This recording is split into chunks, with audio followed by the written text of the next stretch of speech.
Carlos Takam et Martin Bacolé, qui, comme je le disais, sont de très beaux exemples du potentiel que l'Afrique peut proposer en boxe anglaise. La plus grande difficulté, c'est d'encadrer ce potentiel sur le long terme. Mais il y a plusieurs pays du continent, et notamment le Sénégal, qui se sont mis en tête de révéler de nouveaux talents. Et justement, le nouvel essor de la boxe anglaise, c'est un sujet qu'on va vous montrer tout de suite, signé Norman Staron, avec un tournage de Mamadou Samb et Ken Fernandez. Le Sénégalais, il est styliste. De naissance, styliste. Parce que même les petits jeunes, les gosses, lorsqu'ils sont dans la vie, lorsqu'ils ont des altercations, ils se mettent en garde, en position de garde. Donc il y a des potentialités. À 75 ans, Pépé Zoumanigui continue d'entretenir sa passion pour la boxe. Entraîneur dans son fief de Pikine, les jeunes parcourent des kilomètres pour profiter du vécu de l'ancien boxeur, passé par la France dans les années 60. Je m'entraîne souvent avec Père Gomez parce qu'il a beaucoup d'expérience et il aime partager avec tous les jeunes du Sénégal. Raison pour laquelle je passe souvent ici pour m'entraîner avec lui. De la volonté, Gomez et ses jeunes n'en manquent pas, malgré des conditions d'entraînement précaires. Les appuis. Si je passe par-dessus, je viens là, je passe.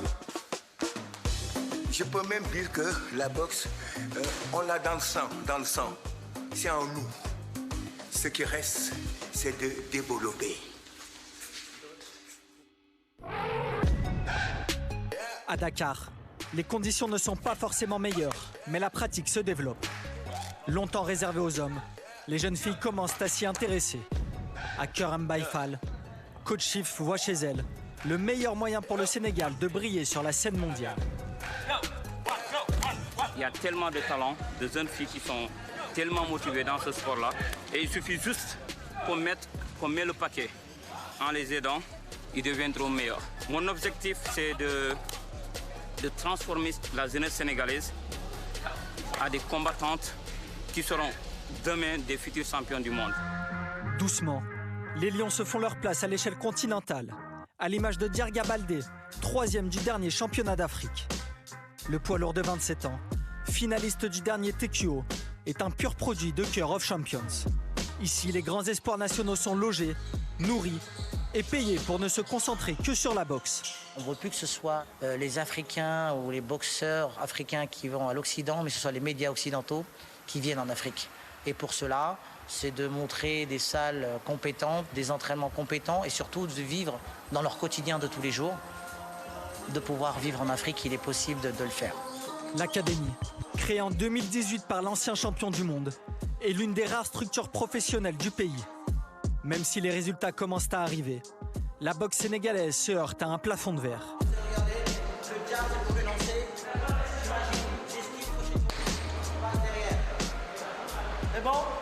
C'est dommage parce que nous, on a, en tout cas en Afrique, ce potentiel. Et malheureusement, on n'arrive pas encore à déceler. J'espère avec d'autres boxeurs équipe nationale, notamment Diarga et d'autres, vont pouvoir montrer que voilà, on peut faire des champions ici, sans voyager. Un constat que partage la fédération.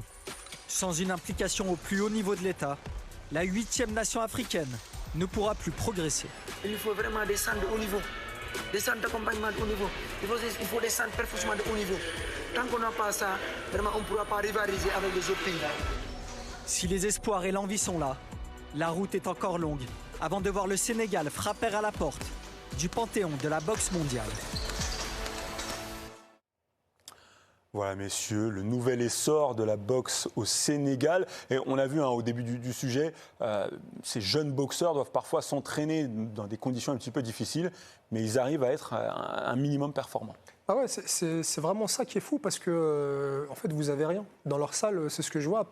Je fais toujours une comparaison avec ceux dont on dispose ici, par exemple dans l'Hexagone en France, et avec lesquels on a quand même du mal à performer au plus haut niveau. Et quand on voit ces jeunes combattants avec le peu de matériel dont ils disposent, la petite salle qui est quand même assez précaire, être performant sur la scène internationale, bah franchement je leur tire mon chapeau et j'espère voir beaucoup plus d'Africains et j'espère que certains promoteurs vont leur leur ouvrir leurs portes pour pouvoir les faire venir et montrer au monde tout le potentiel dont dispose l'Afrique. Et là, le Sénégal, hein, puisque le reportage a été tourné au Sénégal, donc voilà, il y a de très très beaux combattants. Et il ne faut pas hésiter. Je pense que voilà, s'il y a des promoteurs qui nous regardent, allez chercher vos nouveaux athlètes là-bas. Ouais. Et je pense que d'ici les années à venir, on verra de plus en plus d'Africains performer sur la scène internationale.